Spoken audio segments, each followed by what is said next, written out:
최근 민주당에선 국회의장 경선에 투표권을 가진 의원들 외에 당원들의 의견을 반영하는 방안이 논의되고 있습니다.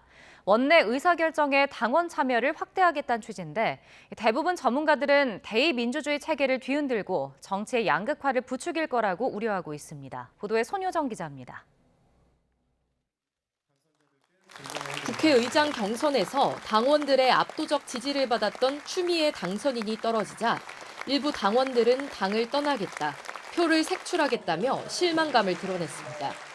2만 명 넘는 탈당 규모에 놀란 민주당은 당원권 확대를 약속하며 달래기에 나섰는데 발단이 된 의장 경선 방식을 손봐야 한다는 주장도 나왔습니다. 지금처럼 당선인이나 의원들만 투표권을 갖는 대신 당원 의견도 일부 반영하자는 겁니다. 국회의장, 부의장과 원내대표 선출에도 저는 당원 참여가 한 20% 정도는 반영돼야 된다라는 생각을 하고 있습니다. 하지만 의장 선출에 당원이 직접 관여하는 건 부작용이 크다는 우려의 목소리도 만만치 않습니다. 국회의장은 입법부 수장으로 국회를 중립적으로 운영하기 위해 당적도 보유할 수 없습니다. 국민 전체를 대변하는 위치라 무소속인 건데 선출 방식이 바뀌면 특정 정당의 당원 입김으로부터 자유로울 수 없는 겁니다. 투표 자격도 논란입니다. 선거를 통해 국민으로부터 권한을 위임받은 국회의원들과 달리 선출직이 아닌 당원이 투표권을 행사하는 건 대의민주주의에 어긋난다는 지적입니다. 국민의힘하고 민주당의 득표의 총합에는 5.4%포인트밖에 차이가 안 나잖아요. 45%가 되는 사람은 무시해도 되냐는 거죠. 뽑아주는 사람을 대의를 해야 된다.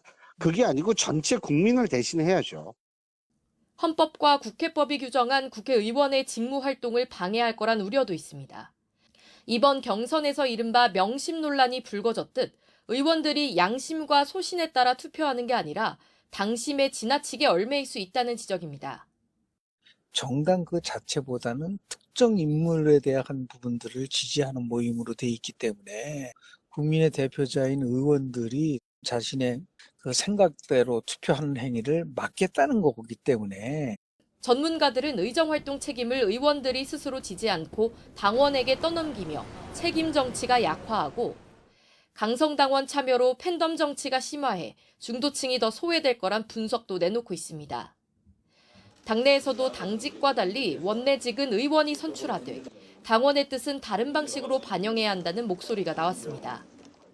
부분적으로 이렇게 어떤 선거에 몇 퍼센트를 더 반영한다는 식으로 해결할 문제가 아니라 상시적으로 당원들의 의견이 수렴될 수 있는 그런 네트워크 만들어야 돼요. 총선 압승 이후 민주당은 당원 중심 정치를 천명했지만 자칫 과다대표된 일부 강성 지지층에 끌려갈 수 있는 만큼 균형을 맞춰야 하는 숙제가 남았습니다. YTN 손효정입니다.